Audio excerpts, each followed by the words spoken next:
Hi, I'm the Wandering Newbie, and it's time for more Record Keeper. Today, we got the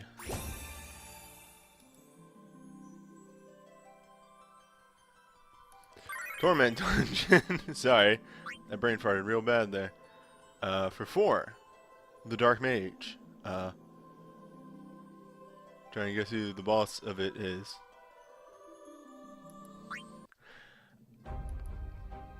Anyway, this one is particularly rough because I don't know if it was how easily some people got through the previous Torment or whatever, but this one seems to have ramped up a lot compared to the previous ones.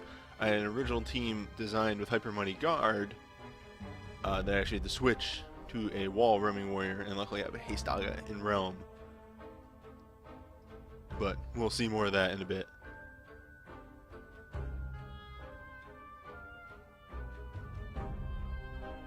Hey Key, not much. Just finally tackling the Torment stuff. For 4. Did my Sid mission practice run earlier today. Just a second.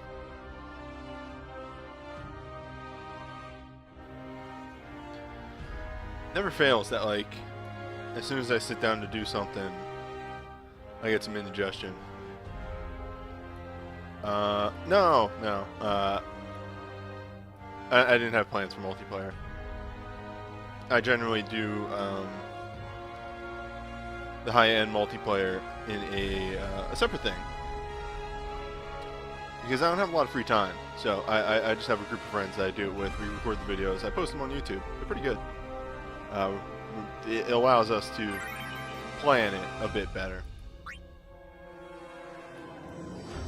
Like, I'm gonna be honest, I would do, hey, let's get a bunch of people in here on stream and multiplayer, but like literally I'm so time constrained a lot of the time that yeah, I just don't have the time for it. Like, for reference, I do these Torment streams on what is usually supposed to be my off day.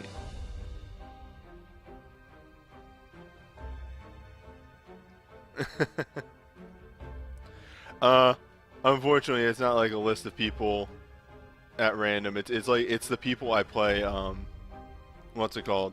It's the people I play D&D with, actually. And yeah, that's Kane's after years outfit. Does Entrust work in jumpstart battles? No. Nothing that affects the ATB gauge works in jumpstarts. So anyway, for this we got Kane, Cecil, Theodore, Edward, and Porum. Porum is the healer. Is the main thing. Edward is actually our attack booster. This right here, the Rallying Etude, is the only attack boost that we're going to have.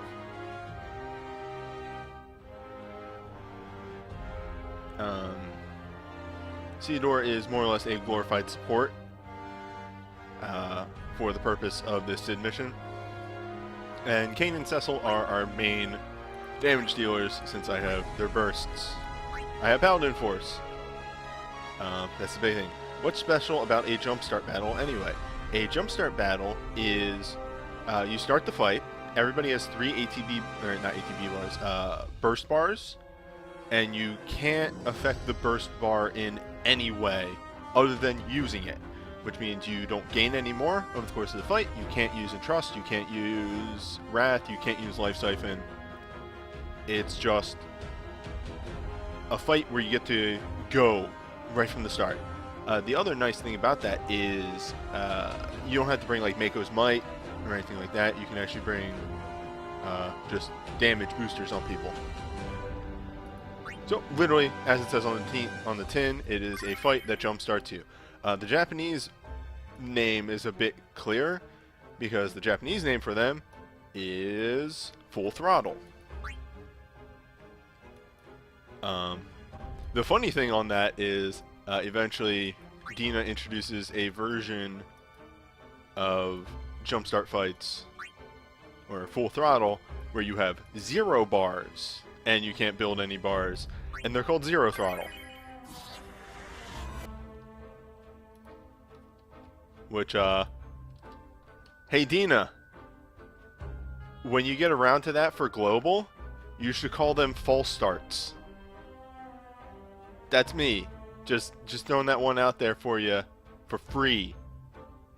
Hire me.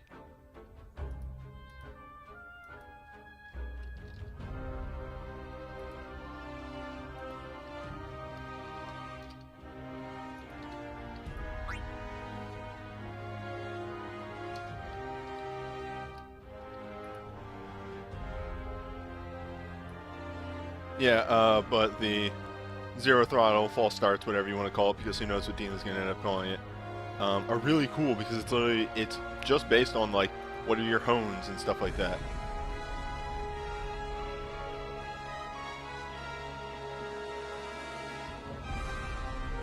Alright, so we need to turn that off, turn that off, turn that on, turn that on.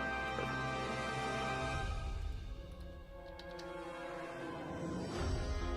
Torment, 2, 2, 2. Is that 4? No, it's 3. So 3s. Here we go, 4.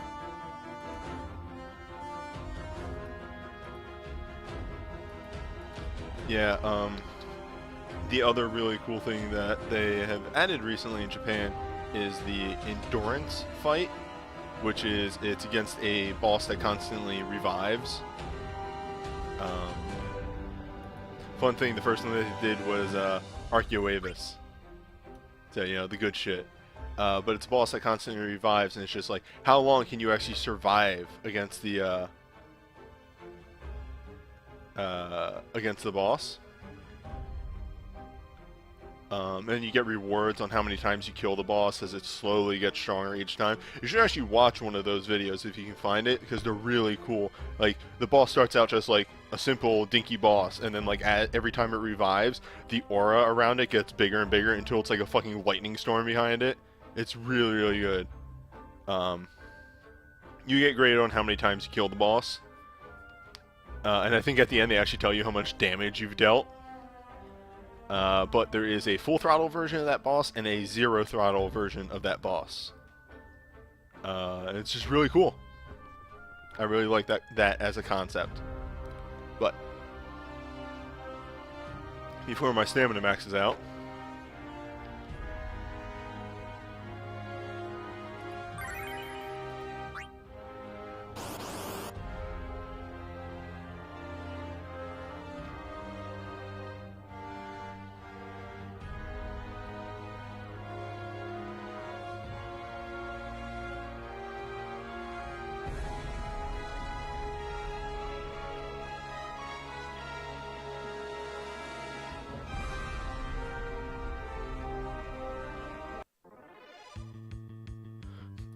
okay, this is actually, when I did my testing, this was the enemy I did not encounter. So, this is going to be interesting.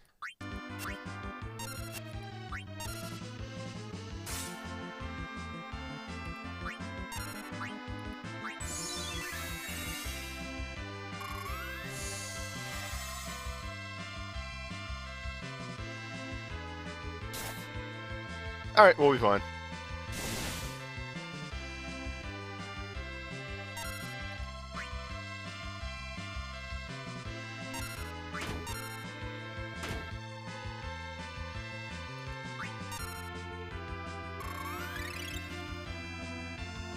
Now, I do want to get as many life seconds off with Cecil as possible, because the whole gimmick with this fight is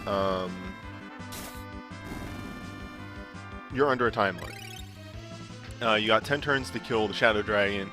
If you don't, it will just kill one of your party members. Just outright. Just dead. Don't even fucking bother. That's also the condition, of course, so that's the thing that you don't want to happen.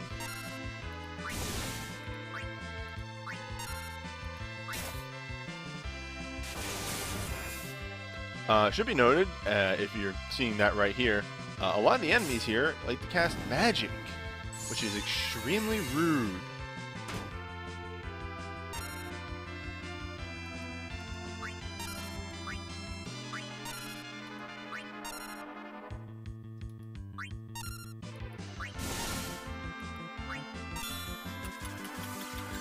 Yep, it's instant KO 300%, so there is no way to stop it from happening. And again, as I mentioned, even if you do, it's a condition, so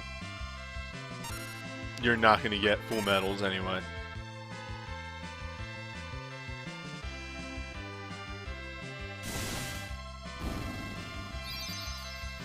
Alright, Gold Dragon. This is one of the extremely rude enemies to run into. In fact, I would say the rude enemy. Aside from hitting very hard. Also, I'm sorry, I mention this like every Torment stream, because I get new people each time. But I pause like that because it's my way of actually taking a second and thinking. My brain ain't what it used to be, so it takes me a bit of a second to react to stuff. That's right. Shadow Dragon is also the Dark Magicite boss. Just for a little extra, hey, fuck you. How's that?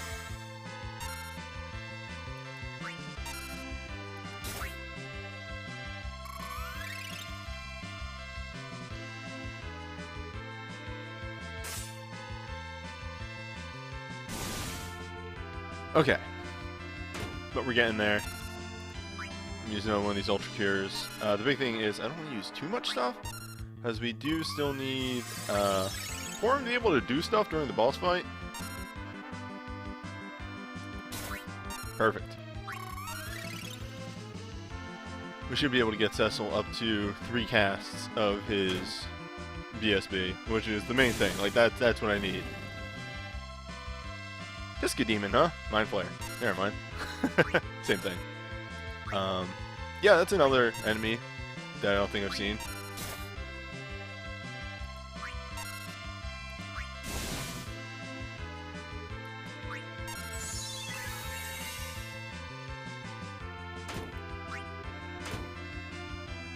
I'm gonna refresh Shelia for obvious reasons.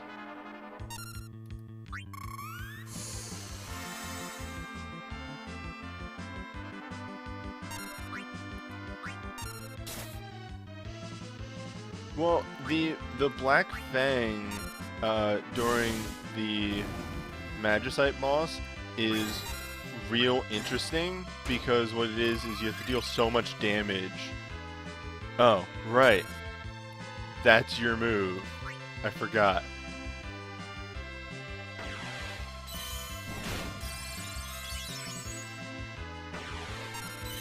Okay. Well, we're ramping up here. Slamming down the Haysaga.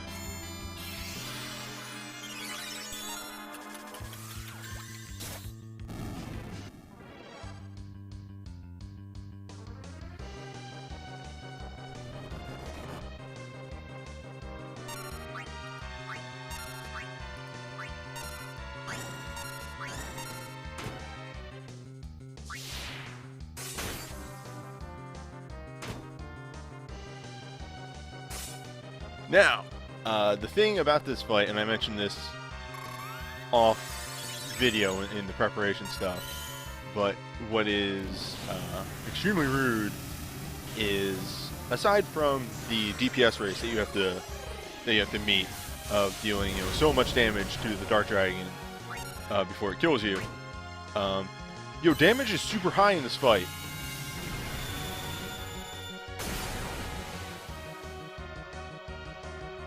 Like, unreasonably so.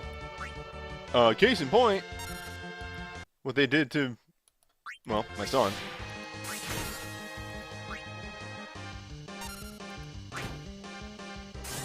Oh boy, Theodore. Oh, Theodore. And, yeah.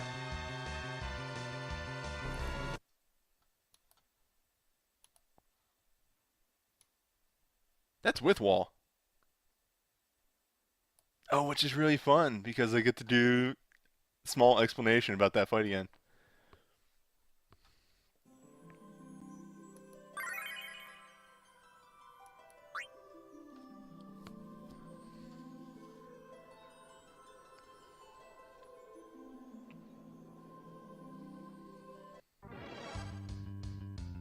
Alright, here in Universe 2. So, the whole big, stupid gimmick. You know, I'm just gonna cast a second sync. I'm gonna need it. Is that the Dark Dragon kills you on turn 10, or kills somebody on turn 10, and you lose a condition. On top of that, if that DPS check wasn't rude enough, Golbez and the Dank Dragon here both like to deal obscene amounts of damage. Just completely unfair degrees of damage.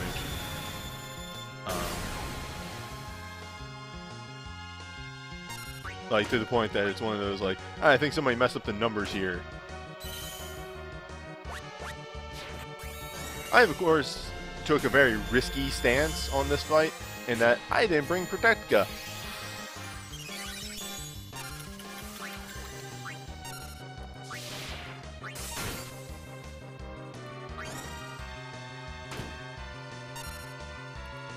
But once we can kill the Dank Dragon, that's not too much of a concern.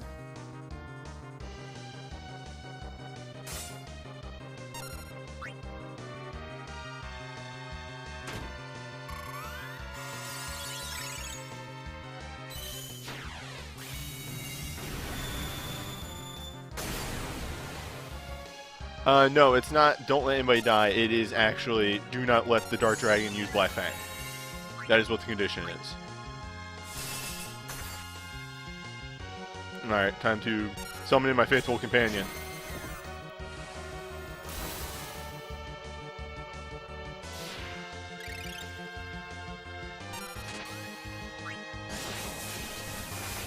Luckily, when you have two very good BSBs in Realm, as well as, you know, moves to enable them, it does go a little bit better. Just a little bit.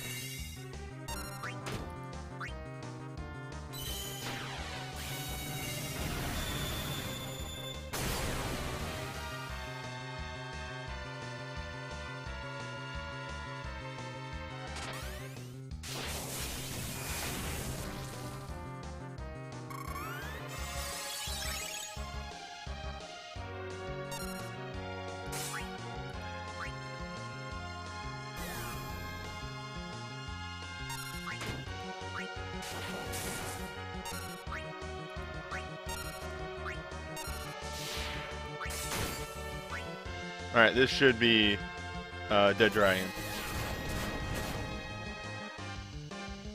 Which, oh, you just had to get one more fucking hit off, didn't you?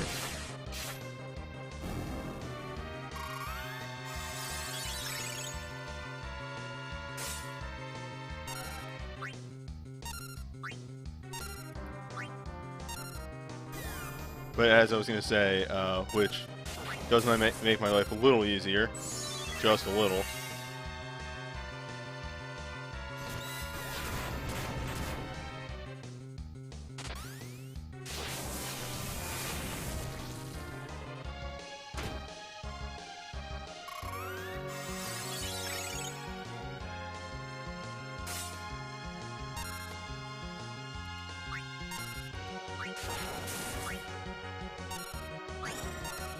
Well, Bez sure is favoring his melee attack, which he's not supposed to use.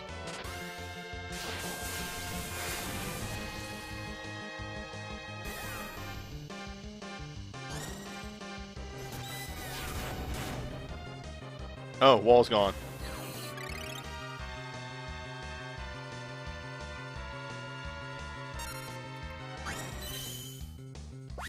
Well.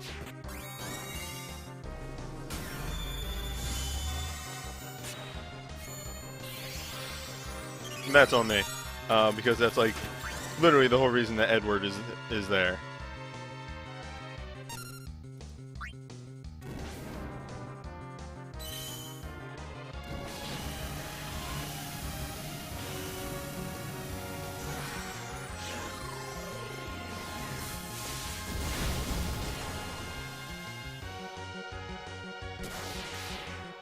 Yeah, I think this is gonna be death.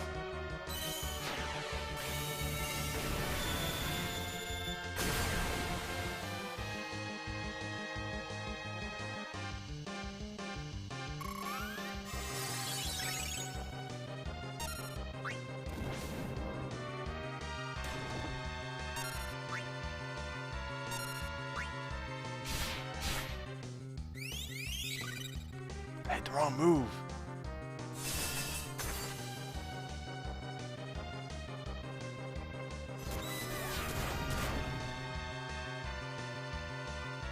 Oh, actually.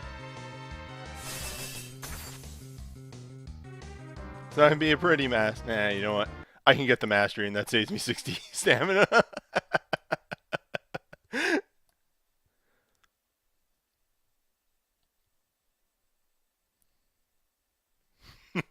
Go big or go home.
Alright.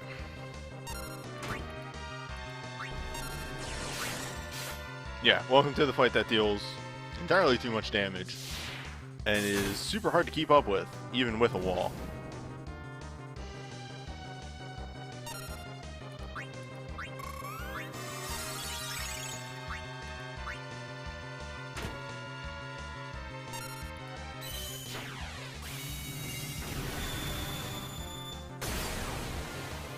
Pretty much as soon as Dark Dragon dies, Edward should recast Wall. That is what I consistently forget to do. When I finish this off in my test run, I had a dead Porum in that run, and that's because I forgot to recast Wall. Go figure.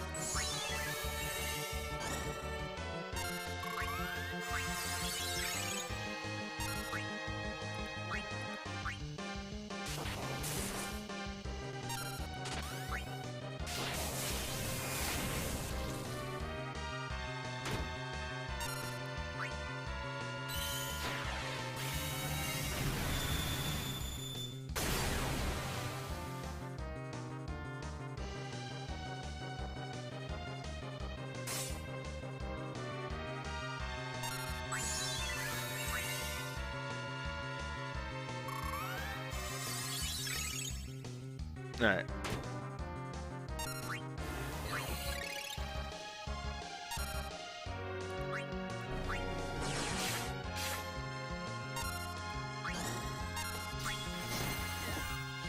There we go.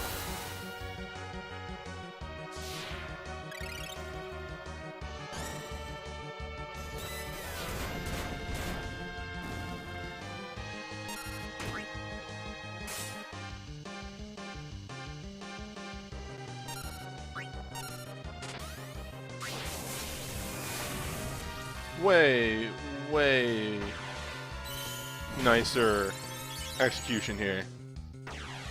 Also because, well, I was going to say Golbez decided to stop using his melee attack, but I've been wrong in the past.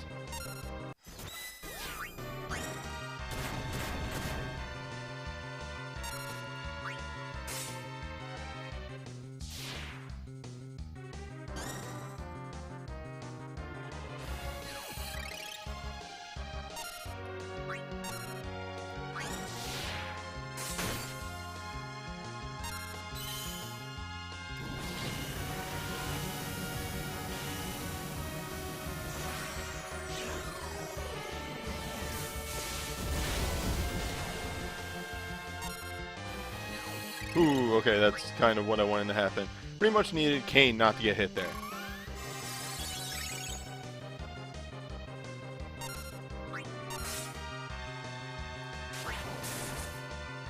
And he's also choosing to use a lot of lightning damage, which is lucky for me, because I have Magicite with lightning resist passives.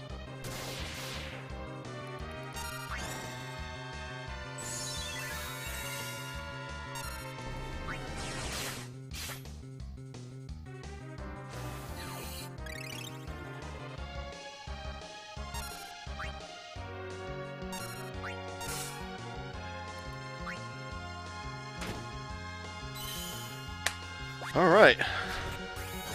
That pretty much solidifies it.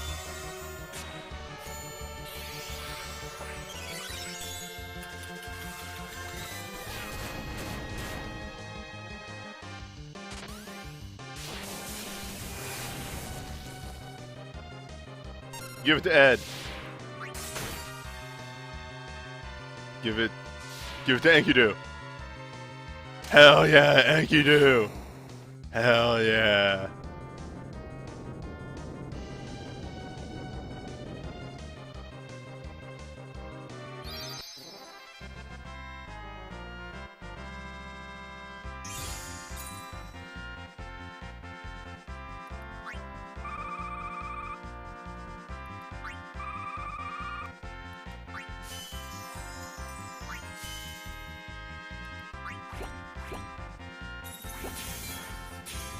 Let's try her.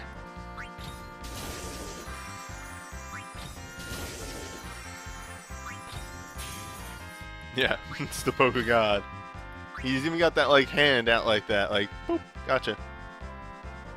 Destroyed. Boop.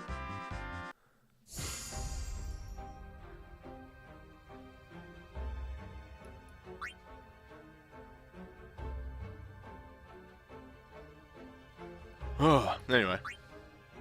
Time for the breather one, where I just get to use the A team.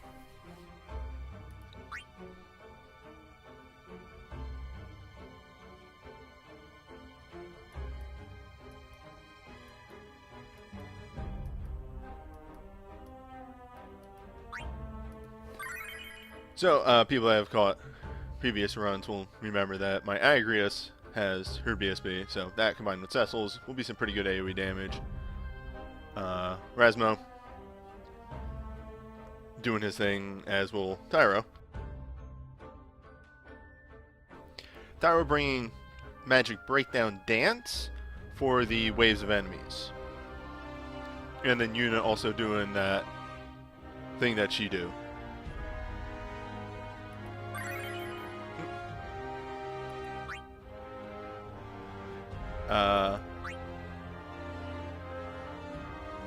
Rasmo's weapon is the Dancing Dagger. Yes, Newbie is the keeper. Because, you know, it's your account name is the keeper's name, so. Oh, perfect.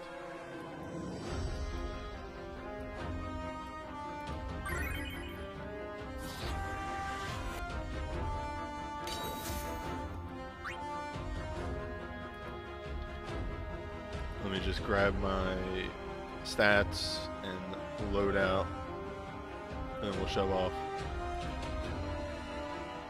Unfortunately, there really isn't better Magicite for me to bring. Except for maybe, I guess, some more defensive-based Magicite. But, you know. What do you do?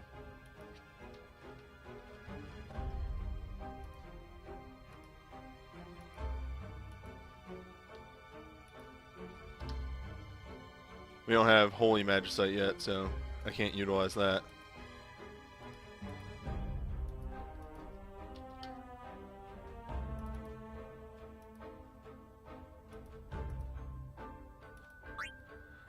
Okay.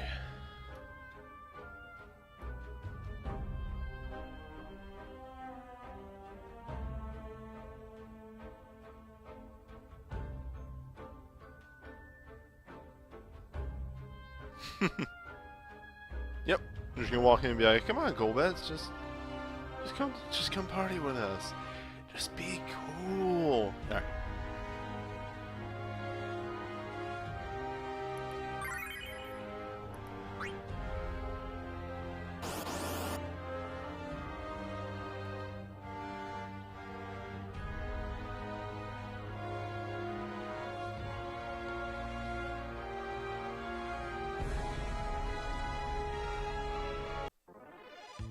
Wow.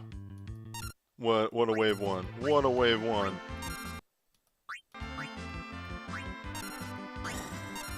Didn't even show ya. Who needs it? That's gonna bite me in the butt.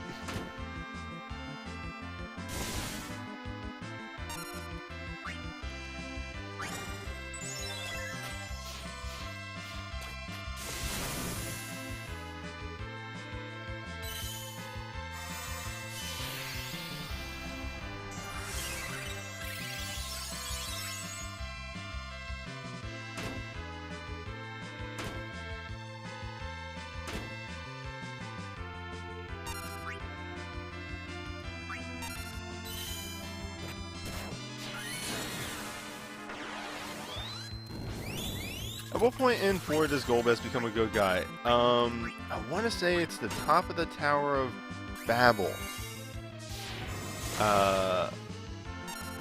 That's where, like, he sees Cecil and he's like, You're my brother. I thought you dead. Oops, I forgot you heal. God, I gotta remember I do that shit.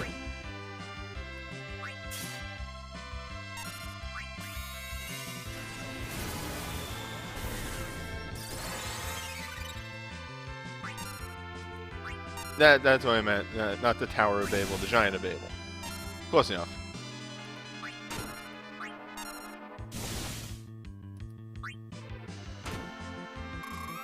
Ooh, we do need to get Rasmo and Tyro both up to another usage of bar.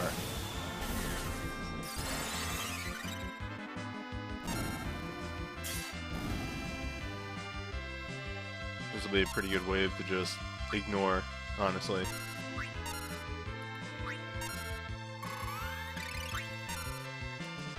I don't think Yuna's burst is long for this world. I don't really see the amount of use out of it that we normally get. Yep, there we go.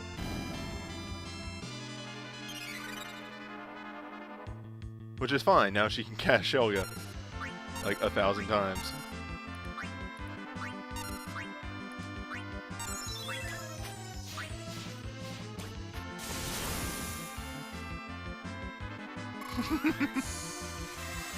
Look.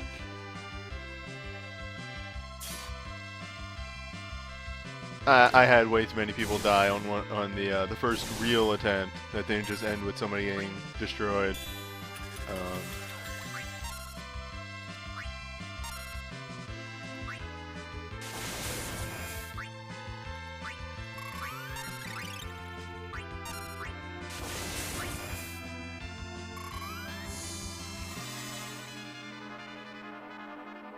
Well, you see, Tyro's hat is highly starched, so like he does that head spin on the tip of the hat.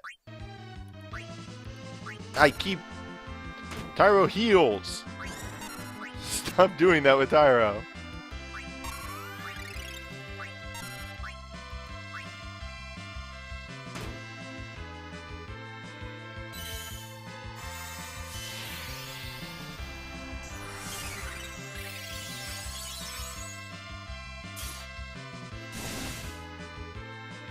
See, this is extremely why I generally bring Blade Blitz to these.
Tyro's gonna get a story event in Japan?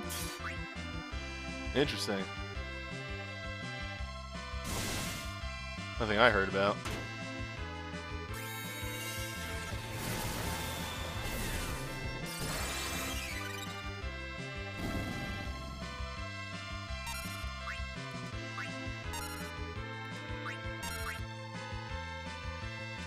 We will hold that.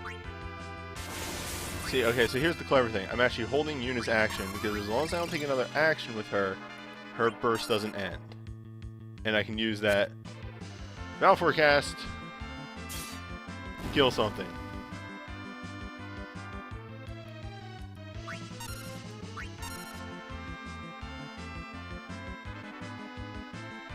Alright, this should be wave 5. Cool.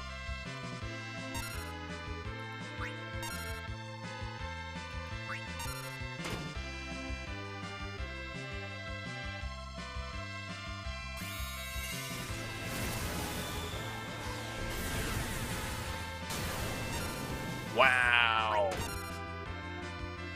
She ran out of her own buff.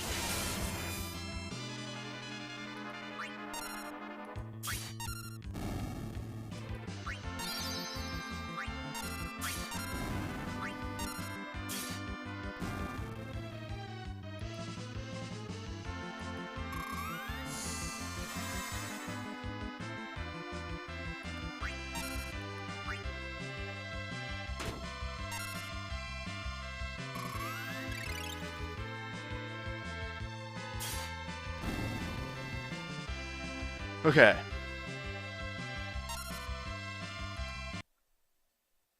Now I actually kind of need to time this out. Because...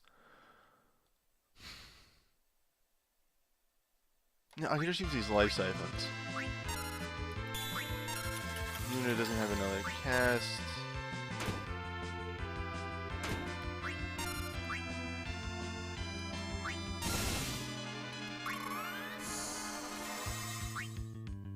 Like an armor breakdown.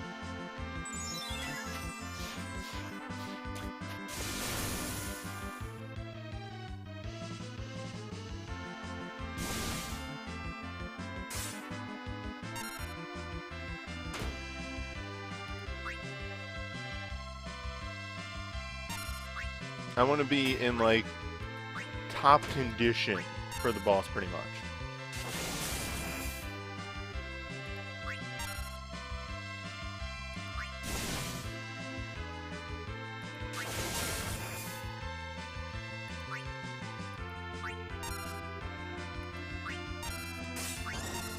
So we are going to delay 2 turns, kind of.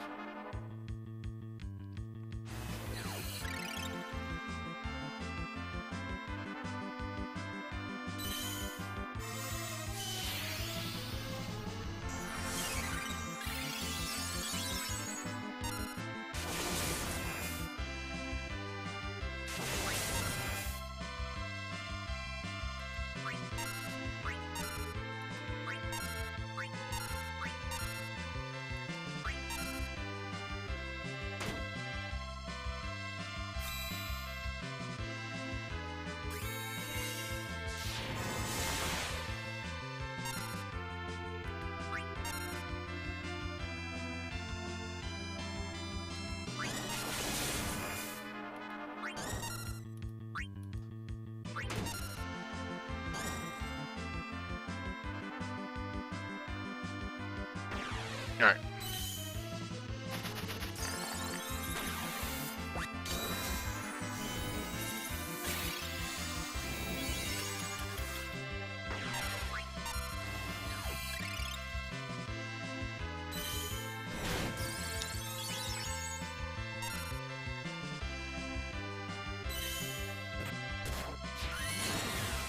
Was I tempted to pull for deleted USB? I kind of was, and I'm not gonna lie. On stream, when I pulled that 6-star, I kind of shit for a moment. Because it was just like, oh my god, did it actually happen? Alright, anywho. This is gonna suck.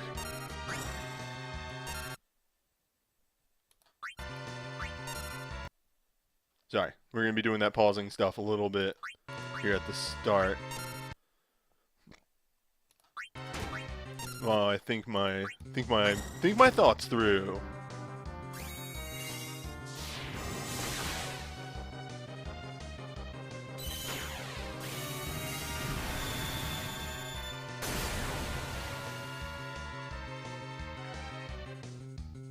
Boy, they're beefy, aren't they?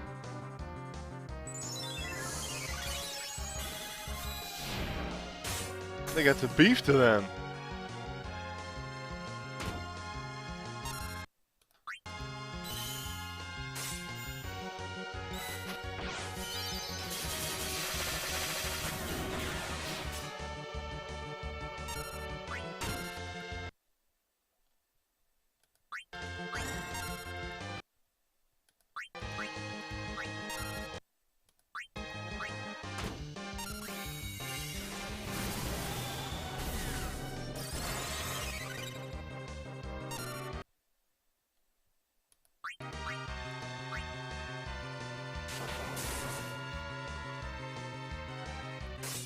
The status on them is Imperil Holy. It just makes them take more damage from holy attacks.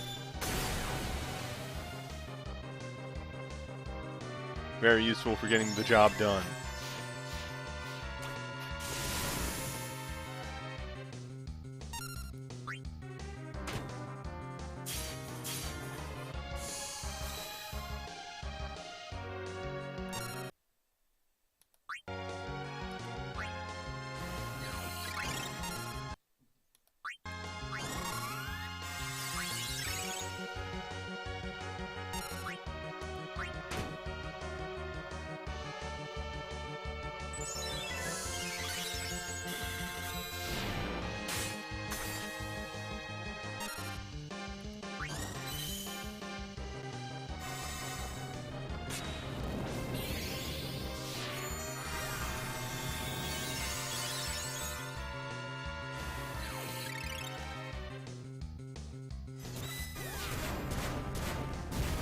We're making okay time on the dragon.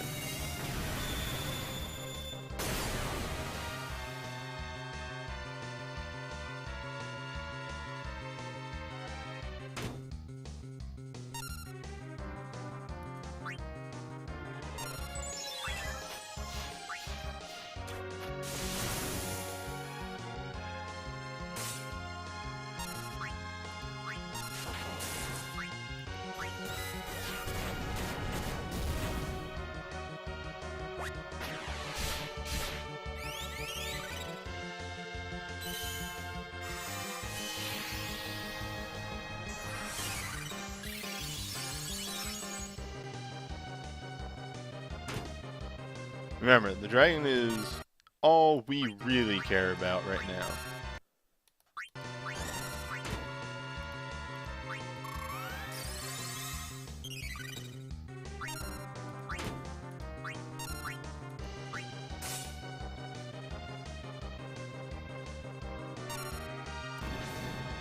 Everything else is a little scary and does deal quite a bit of damage to us, but the dragon is a very real threat.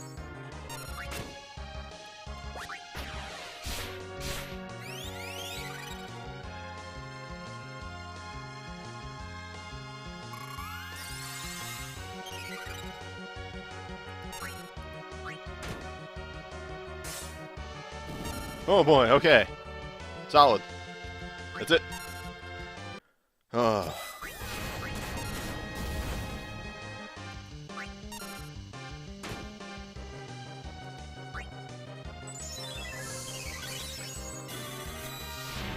It's not going to be 100% smooth sailing, but that is the hard part of the fight. Like, I'm not gonna sugarcoat that part. I did. We may lose haste in a little bit because I chose to sacrifice recasting Shout, with instead giving the party a bit more damage. Yeah, I got a Hyper Mighty G pretty much.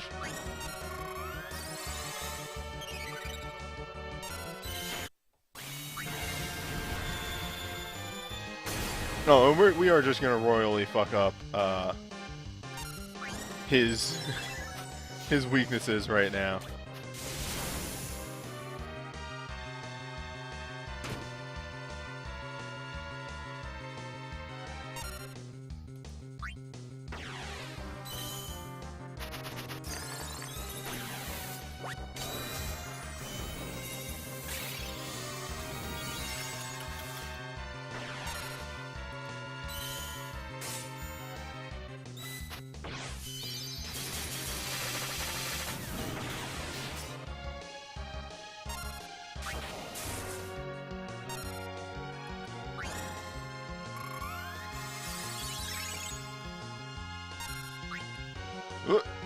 We want that one.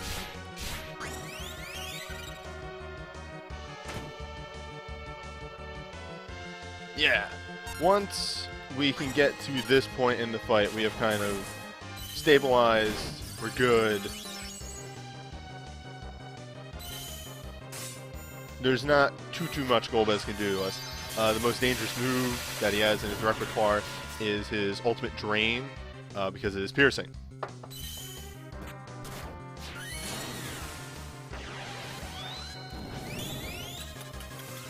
Just use the good boy Rasmo and get all of our buffs up.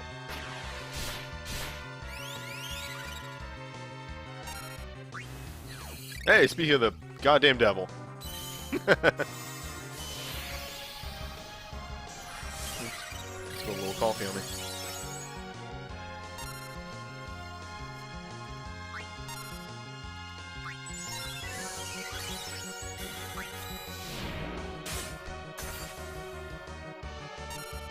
Alright, we're good.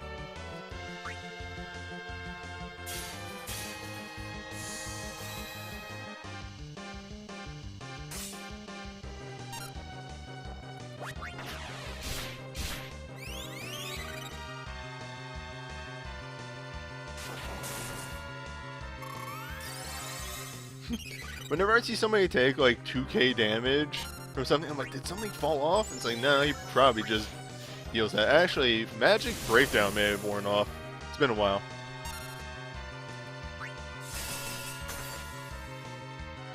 Nope, he's just dealing a lot of damage.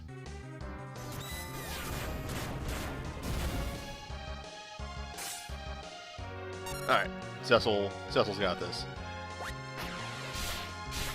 Do you even need our faithful companion Enkidu this time around?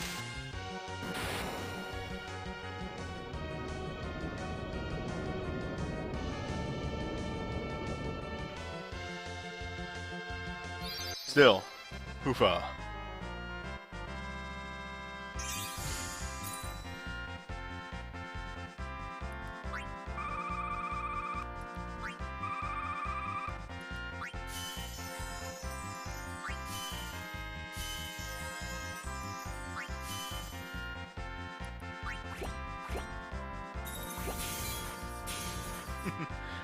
Yeah, Ramses' shout was just, "The Golbez, come to the party!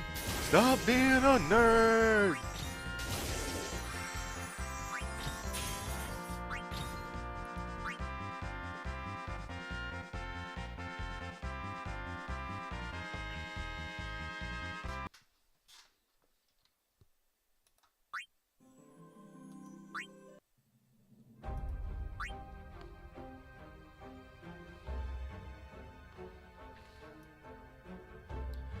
Alright, so some very nice wisdom motes in here, and spirits, if we can pull off the Sid mission. So,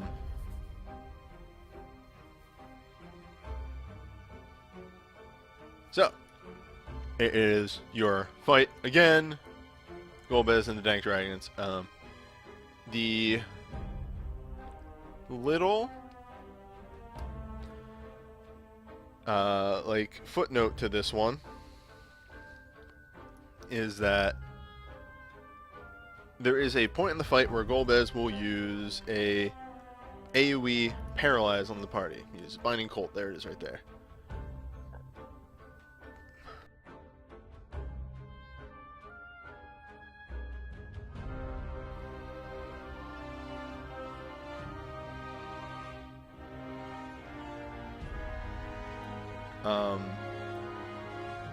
So, and this is normally doing the barrier shift mechanic, so I'm actually curious how this is going to work when I'm just ignoring it.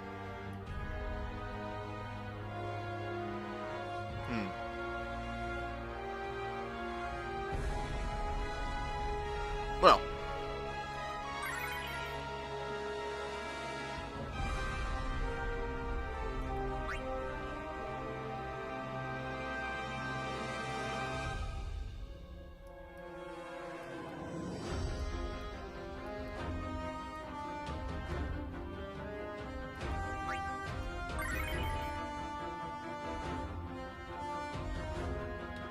So, our party again consists of Cecil, Kane, Agrius.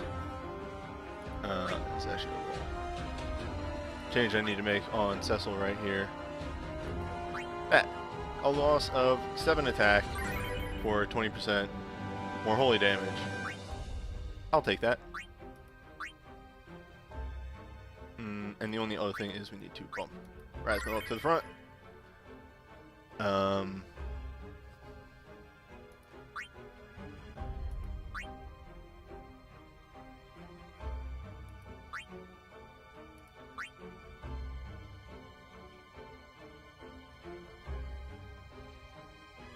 Yeah, this is the party. It's the plan. You know the deal at this point. Punch a dragon. Punch a man. Except this time we got 3 DPS.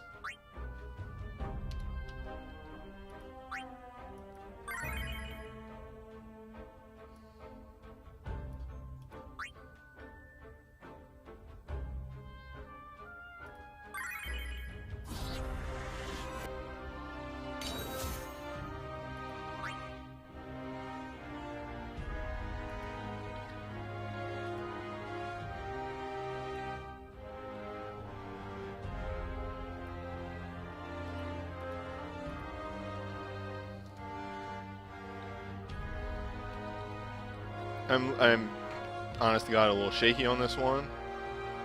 I want to be hopeful that this all works out in planning, but there's a lot of damage, a lot of HP that we need to chew through before the end of this.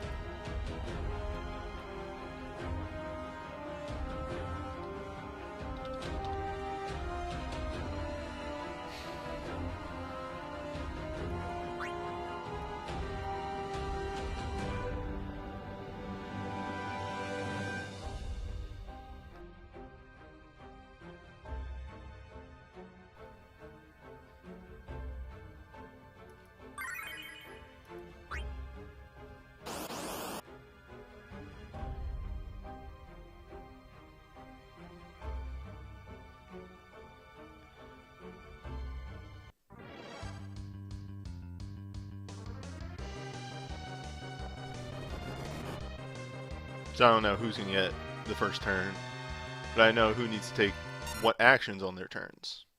Alright.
Oh boy, here we go.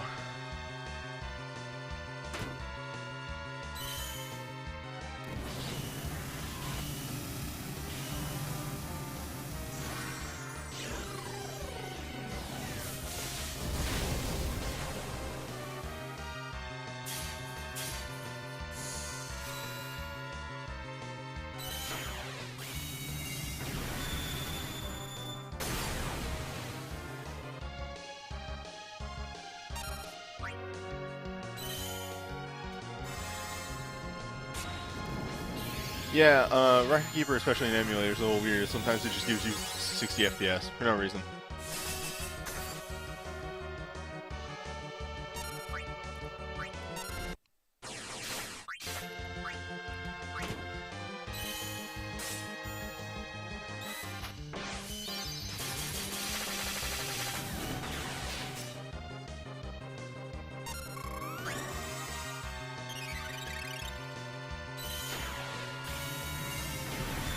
Oh, I know I'm taking a bit of damage there.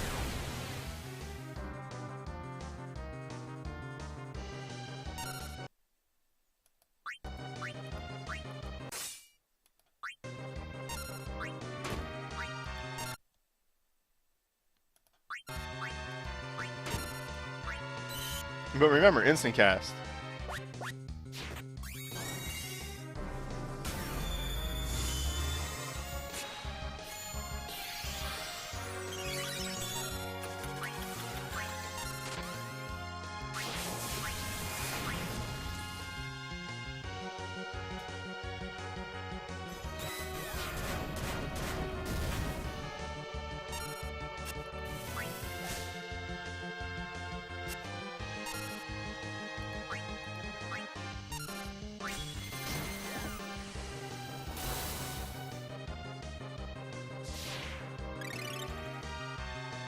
Thank you, do.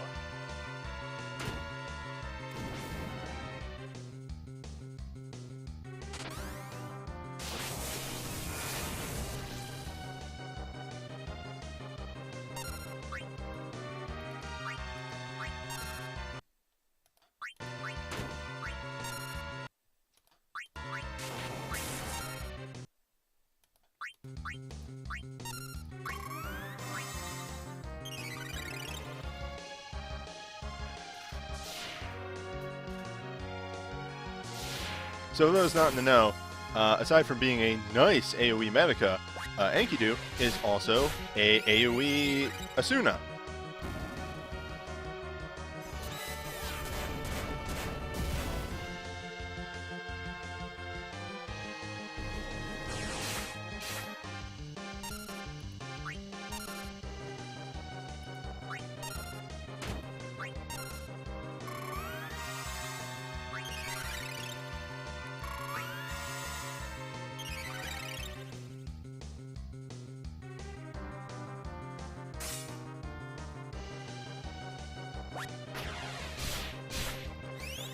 Okay, I'm not out of the ballpark just yet, but it's feeling pretty okay.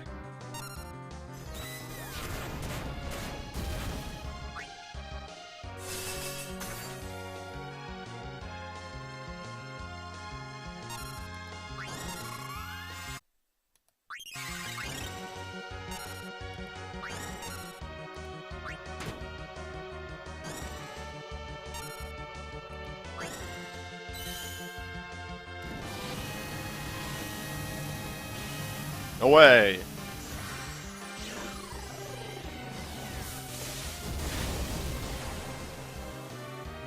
And the trick there is to have the people who can to cast their breaks. Also, my little bit of manipulating the numbers, you'll note I had Rasmo, fully legend dived, recast wall. I am getting all the push I can out of this.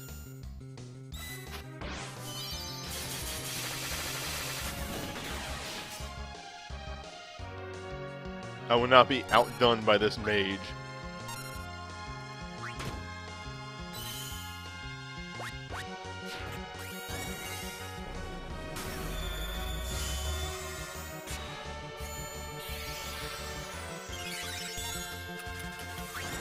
Let's just make sure our damage doesn't fall off by the end of this. But yeah, I'm feeling pretty good too about my my chances here.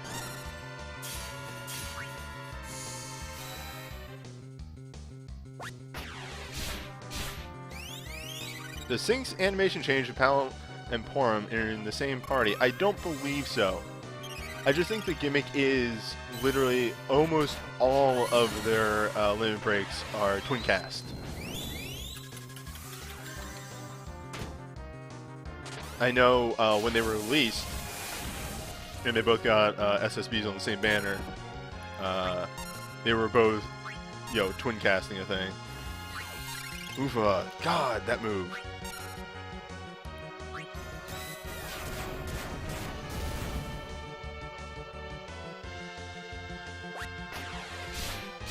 I think history's truth has worn off by this point.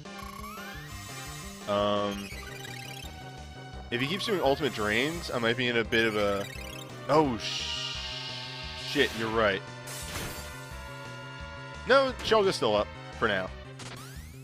I think I'm going to just be really aggressive. Because he is almost dead. It does not even matter.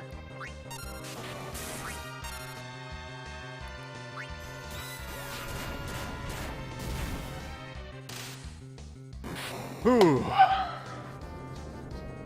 Yeah. Getting that dragon down. That is the scariest part of this fight. Pretty much if you can get the dragon down, 90% of the time you are good to clear the fight. But getting that dragon down is real tricky. Because like that dragon there had like 300,000 health.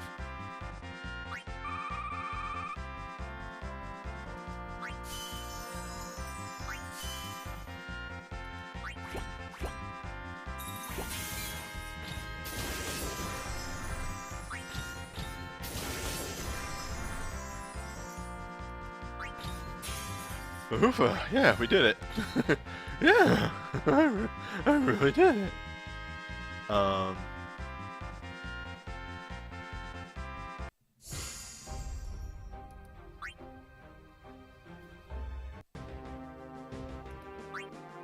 Give me all that. Delicious.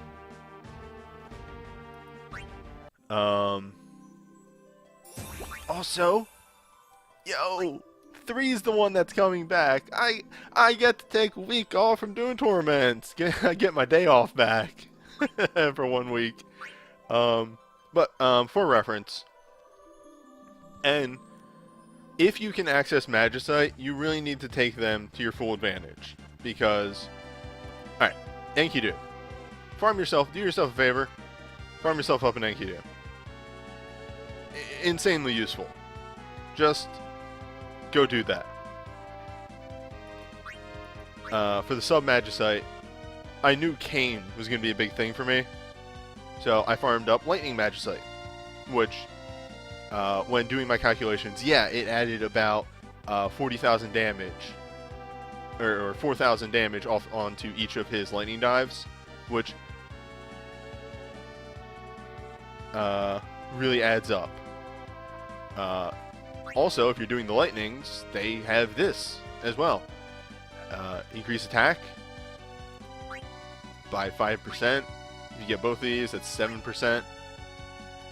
If you get this full to 10, that's 13% of this. So what? That'd be. Let me bust out the math real fast. If you got the 13% there, that would be 3, about 40 extra attack on your people. I mean, Crumb, if you're available, I don't mind. We got done pretty quickly. I could chat for a bit.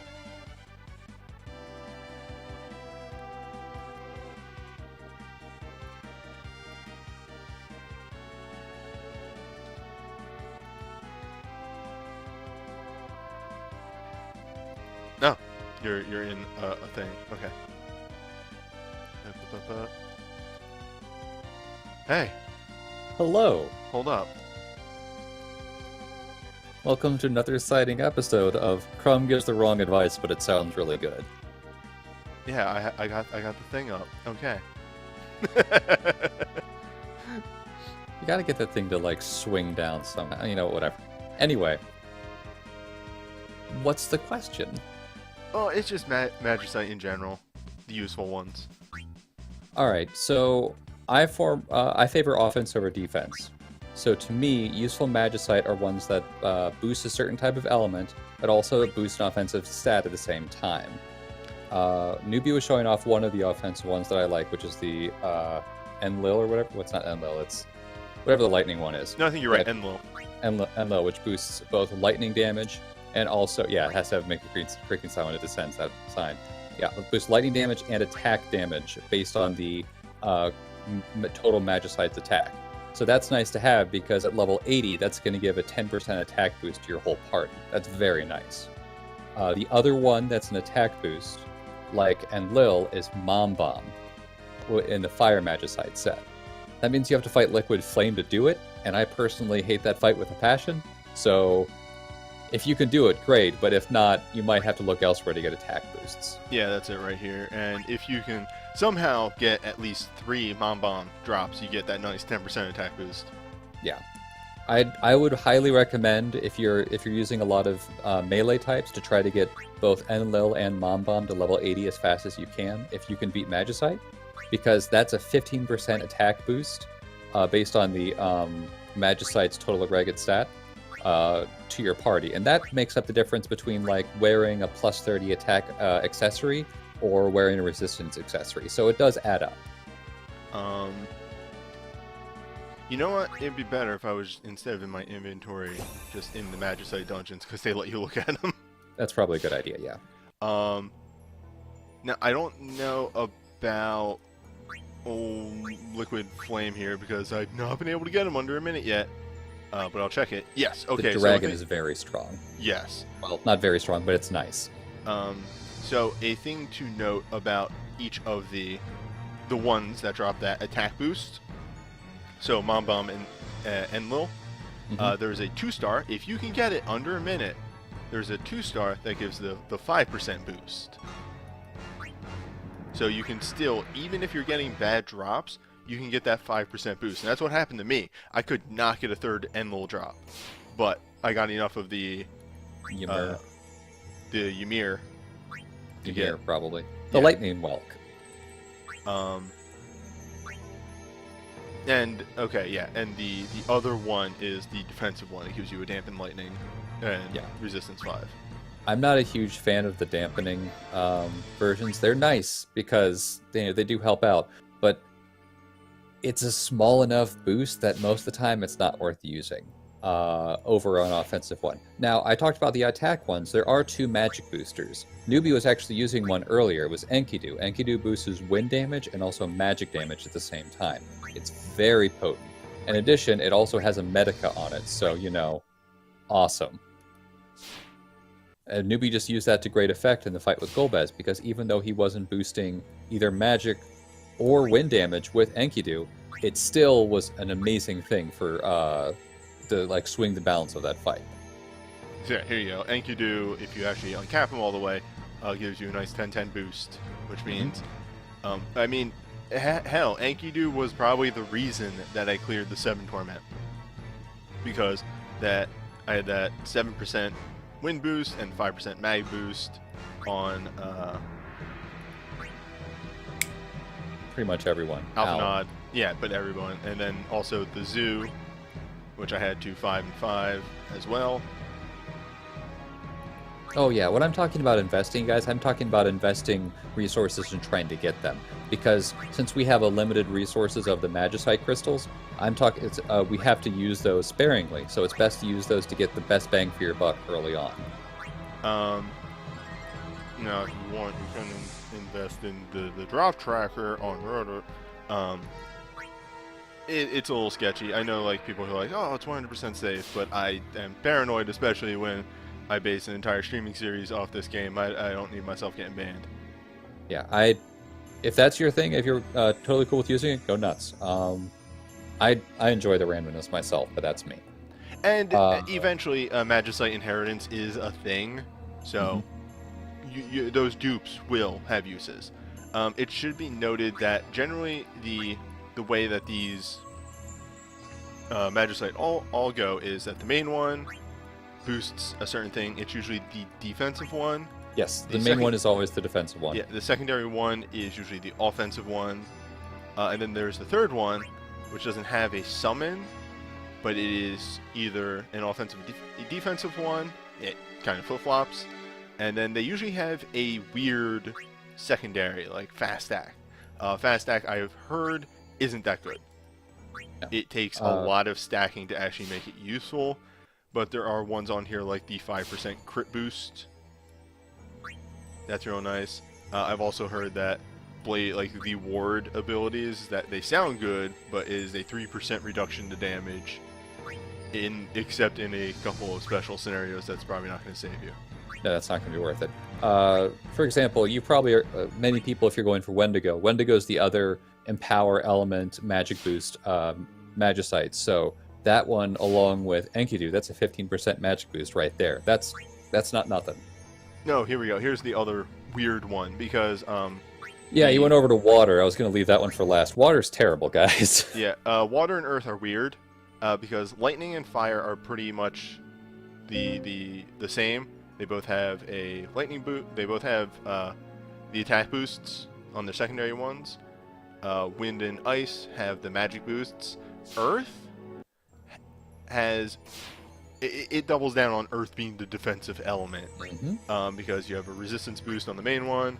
Secondary has defense boost, and third one has health boon, which is probably one of the worst Magicite abilities, because you get a 3% boost to your party's HP.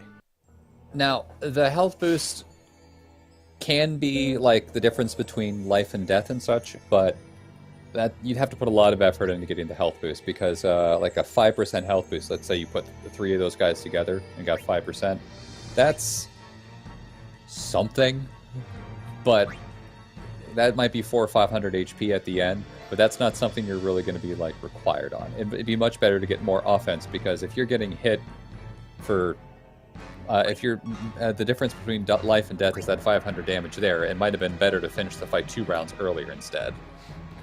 And as stated before about Water being weird, Water doesn't even have an Imperil Water. Yeah, well, Water does things. It has a Fire Blink and raised fire resistance, whereas Fire definitely has a Fire Imperil. Ice has an Ice Imperil. I don't think Wind has an Imperil either. No, because it's Enkidu and Fenrir. Yeah. But Wind has a Physical Blink, which is extremely useful. And Wind has Enkidu, which makes up for a lot of flaws. Earth has an Earth Imperil, and Lightning has a Lightning Imperil. So Water is just this weird one where none of the Magicite are really good.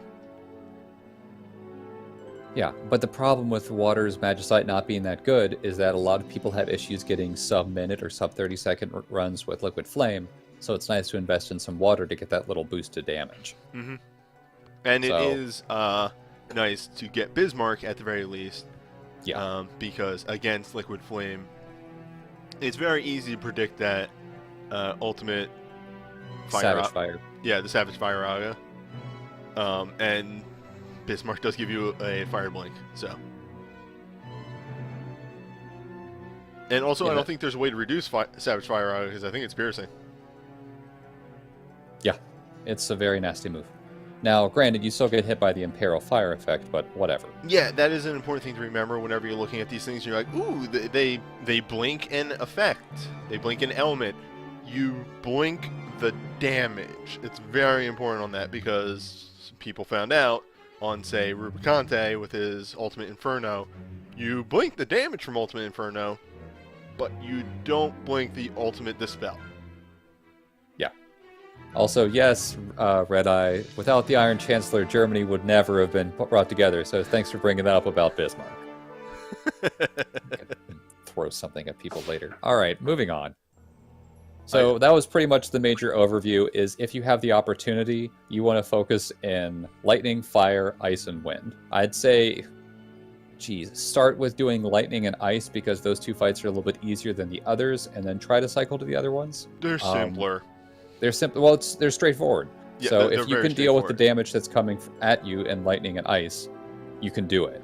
But as with the other ones, wind is very rude if all you have is melee, as is earth, but I really wouldn't say farm earth. Fire. Fire's weird because it has way more HP than it lets on because it heals itself so often. And that's about it.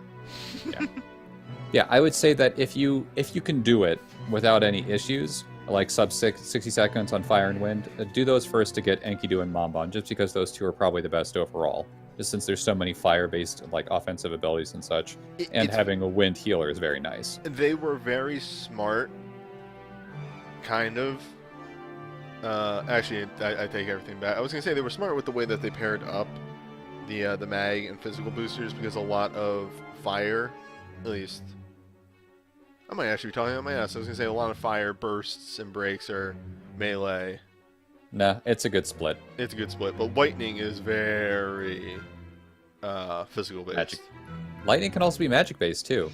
I mean, there are some strong lightning magic lightnings, but like when I think lightning, I think like Kane and lightning. Fair. And Sid. See, when I think lightning, I think Rafa and Ash, and also Shantoto, because I have all their bursts, and that's my Murder the Water team. That's fair. I mean, aside from Squall, Ice is highly magic-based, though. Because what comes to mind for me is, Shantoto, Sarah, Adia, Renoa. So, obviously, they paired up the increased ice with increased magic. Granted, this is also with a grain of salt. If you can't finish all 6 of the ones, you can't pick and choose which ones you want to do. Do the ones that you can do, and that'll help you with the Mega Man weakness chain to get around to the ones you can't. Even if you only clear ones that are very difficult, like if you barely clear Liquid Flame, that's okay. The first time you clear Liquid Flame, you're going to get 2-3 stars out of the deal, and that can help a lot, either with dealing with Liquid Flame because Liquid Flame gives you a resistance to fire, or with moving on to fight Sea Lion. Yep. Try to follow the pattern. You may not be able to, but try, because they do sort of go that way. And then, actually, I kind of want to bring up... I don't know. Nah. While you're bringing that up, I will give one quick hint. If you have a decent ninja group, I like Onion Knight, what's her name from 8, Fujin and such. Try using ninja magic against Golem. It kind of shreds him. Or if you have Al. If you've got Al's BSB, just you win. Have fun with that. And I mean, all this doesn't even touch the Holy and Dark. You know what? When we get to we'll get to Holy and Dark when we get to Holy and Dark. I'm not going to touch that now because there's so much of a difference between everyone's power now and then after the fest or whenever Holy and Dark hit, because you're looking at least 3 lucky draws for everybody across the board, plus however many draws you do in the festival itself. So that's, for some people, it could be 7 or 8 draws. And if you're getting an average 2 to 3 items per draw, that's huge difference between now and then. Heck, we even have that 30 draw in there, and that could be a massive change. Man, now I can't stop myself now. I'm looking at it. It's all right. Yeah, for those, while Newbie's looking this up, the Holy and dark fights that we're going to be getting soonish. The holy fight is the Mist Dragon from FF4. I'm not looking forward to that fight because it's going to use the FF4 mechanics. So that means that sucker is going to disappear into the mist and then reform. But if you hit her when she's in her mist form, she's going to counter and it's going to hurt. Jury's still out whether or not an Magicite attacking it while it's in mist form causes a problem. It does. But we'll see how that goes. Cool. Have we confirmed the 30 pull? I don't know yet, but I'm praying it's going to happen. So I just looked up something. Phantom is a Dark Boon attack booster. There you go. Also, the Dark Magicite, man, if only we had just fought that. We did. It's the Shadow Dragon that Newbie just fought like 20 minutes ago. And it's got an awesome mechanic that unless you can deal like 180,000 damage or something like that, 120,000 damage in the first 14 seconds, it kills someone. Which I looked at and went, man, I'm usually not revved up by 14 seconds. I have yet to use the Entrust mechanic. I might start doing that. The nice thing is the Shadow Dragon itself, it's Imperil Dark on its cast. Yeah, that's nice. But the big winner, and this is why I wanted to bring it up, is we were talking about Magicites that it's just like, this is the one that you want to aim for. It's very useful, has very good gimmicks to it. In the Holy One, there is Unicorn. Unicorn gives high regen to the whole party, which is like, okay, whatever. But also, it gives the entire party status blink. That's nice. That's very nice. So, on bosses that have one very nasty status effect that they do at a very stock point, hey, there is an answer that is farmable for you now. Or eventually. Yeah. And for those thinking, well, why don't I use Enkidu like Newbie just did in the fight? Well, Enkidu is more of a reactive ability, while Unicorn's proactive. Because if you can put the protective shield out first to stop you from getting hit from those paralyzed moves, it saves you some time. Shoot, Newbie lost 3 of his 5 people in that fight for a round because he had to wait for someone to get access to use Enkidu to unparalyze them. But it's also things such as Enkidu doesn't solve slow. Yeah. Things like that. Also, there are fights such as AoE stop. No, we won't be dealing with any of that soon. Hey, Newbie, what's next week? Okay, she doesn't stop. Oh, okay. Never mind. Alright. But I think that's more or less it. Unless you want to talk about moats. No, moats are dumb and I hate them. Actually, I have no problem with moats. They're fine. I could talk moats. Let's talk to Lita. Oh, God. It happened. It happened? What do you mean it happened? He got his dive. Oh, okay. It's twin cast Spellblade. Of course it is.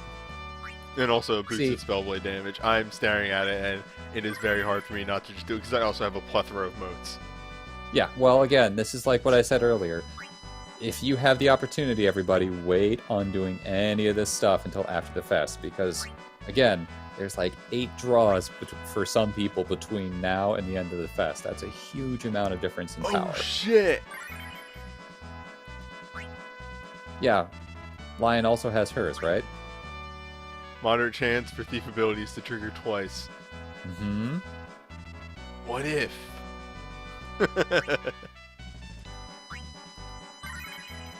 Well, I've only dived 2 people. That's why I have so many modes. I've been able to hold it off long enough. Okay. You have dove Yuna and Ramsek, correct? Yes. Yeah, and I've only done Agrias and Riku. I mean, also the strong contender of, Sid.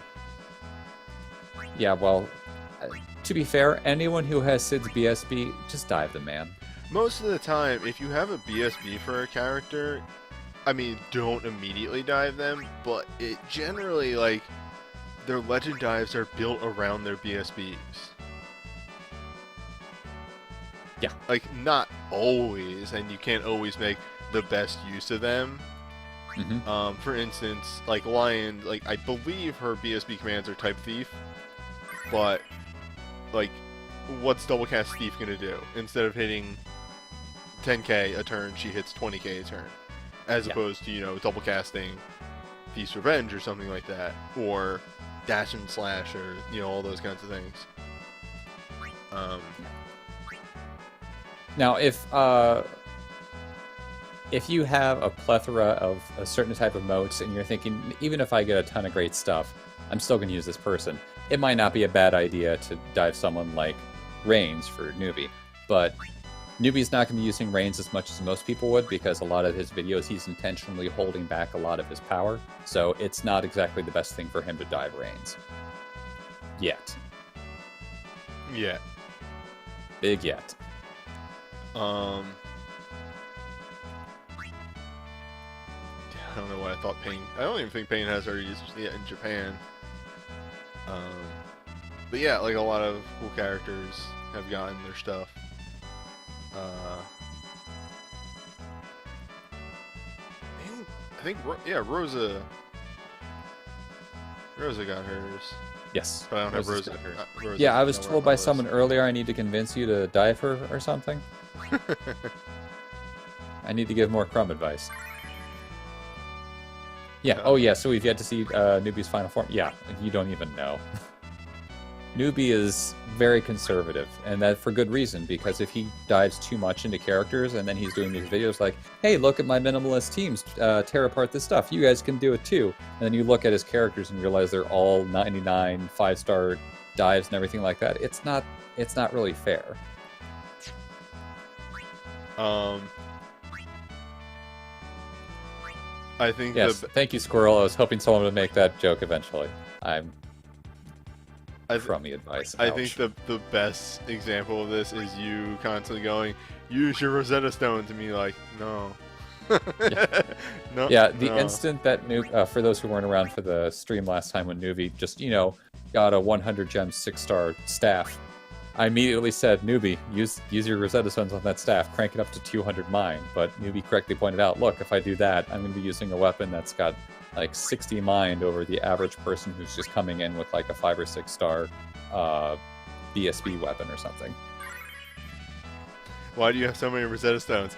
I've used like 10, that's why.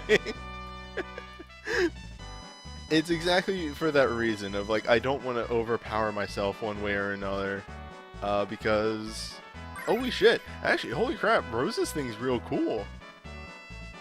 High chance to remove debuffs from a user when they become poisoned, silenced, blinded, or confused. So if she gets one of these things, I think that's what this is saying. No, is that like on herself, or if somebody else hits it?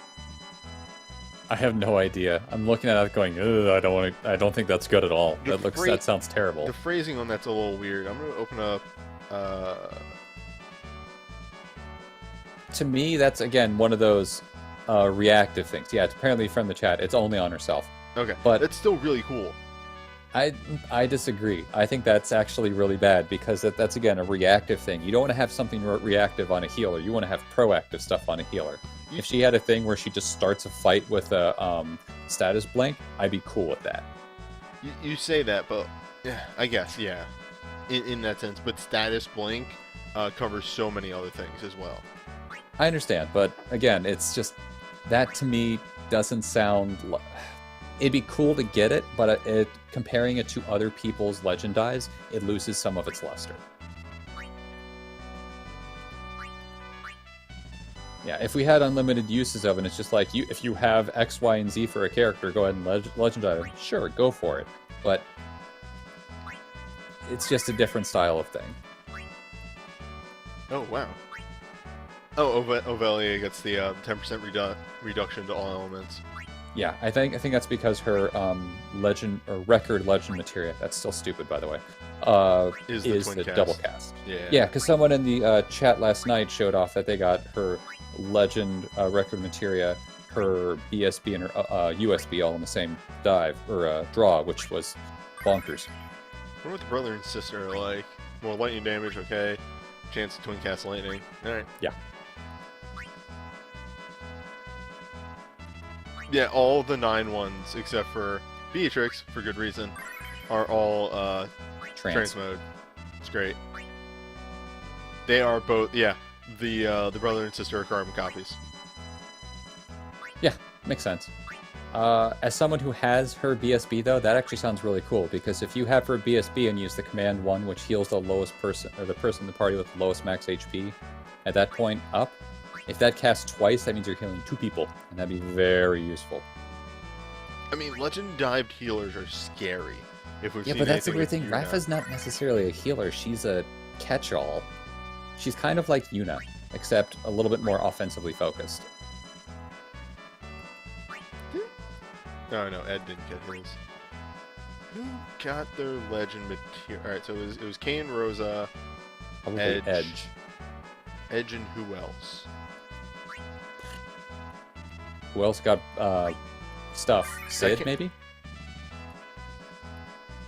It might have been Cecil's relic, which he already has stuff. I'd check Sid. He got a USB this set, didn't he? Did he? I thought that was the banner too. Was I wrong? Oh, you're right. Yeah. He didn't get legend material though. Well, he can die in a fire then. Maybe Theodore got it. Or he already had it. I don't know.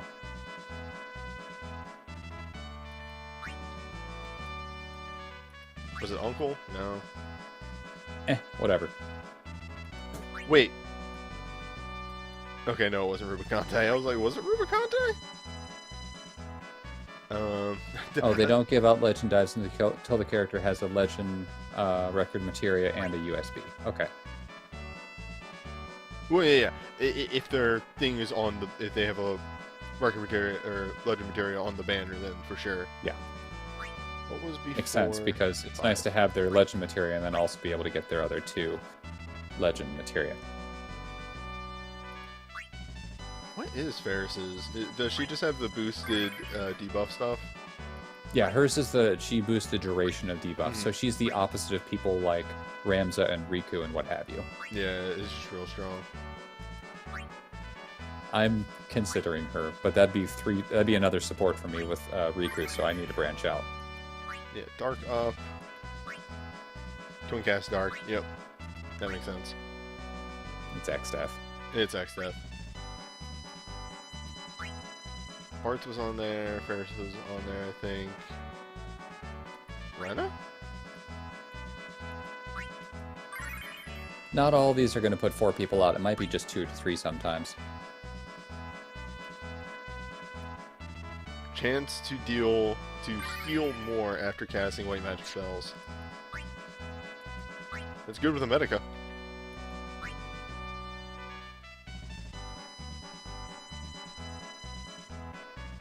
I'll do one more. I think 12 came before that. Yeah.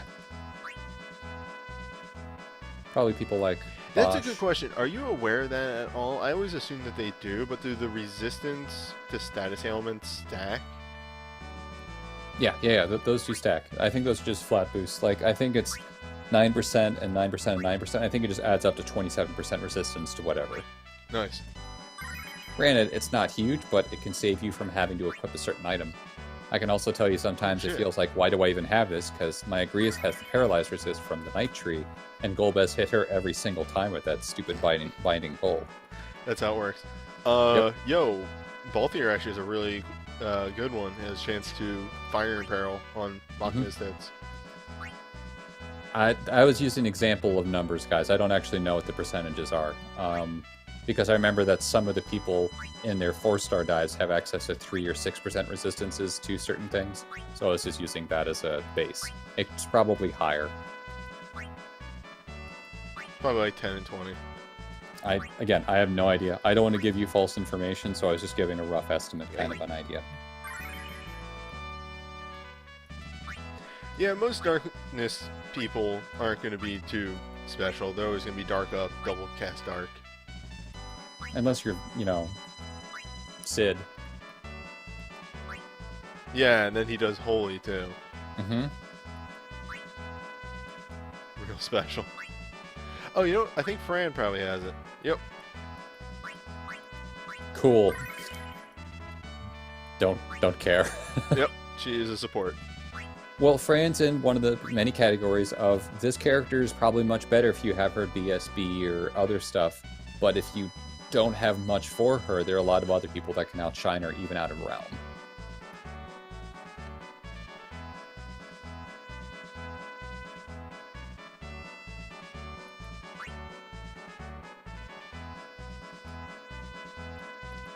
And then I think next time we're getting 6 stuff, right? Yeah, 6 is the next So one. I'd expect Legend for people like Cyan, because the second banner is all about him. And then I believe people. it is Cyan Mog? Go-Go, actually, who comes in that event. Oh, good stuff. And I can't remember the other ones off the top of my head. Okay, well, we'll see when we get there in, 2 days, 3 days. Alright, Corellia's a knight. She's got something interesting. Cyan, Shadow, and Setzer get their Legend dies. Right. Also, Setzer gets a real goofy, what's it called? USB. And what is it? His chase is every time he hits with a support ability, he has a random chance to use a 2-hit breakdown of one of the 4 elements, and it's random which statuses. So if he hits with like a full break, not a full break, like an attack breakdown, he might also use a mental breakdown. Or he might just hit with attack breakdown again. Cool. Yeah, it's weird. It's interesting, but I don't think it really does much. Again, one of those things like if you got a bunch of stuff for him, roll them dice. I like Corellia's final thing. It's really good for magic taunting. Just when you take damage, chance to get an M-Link. Yeah. Okay. All right. Anything else I can help you with? No, I think that's about it. I think we All kind right, I'm of gonna go look up some creaking sound effects that I can use the next time that banner comes down.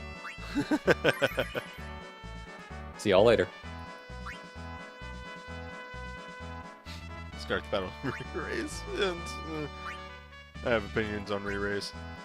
Alright.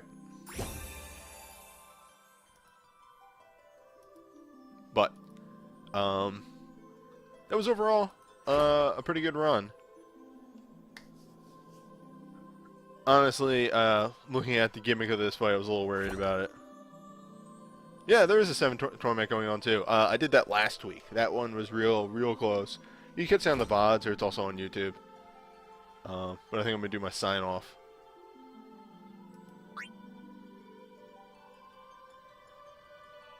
Oh, I just noticed that we're back to the normal title screen. I got rid of the Magicite one.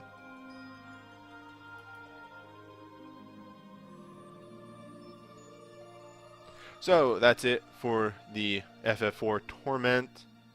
I was worried about this one, but it turns out that I was pretty capable of handling it. I had enough good relics to handle that stuff. Next time, I don't actually know what Torment's going to be. It's probably either 5 or 6, I want to say, remembering how it went in Japan. Yeah, 5 or 6. But, yeah, we'll see. I'll see you next time.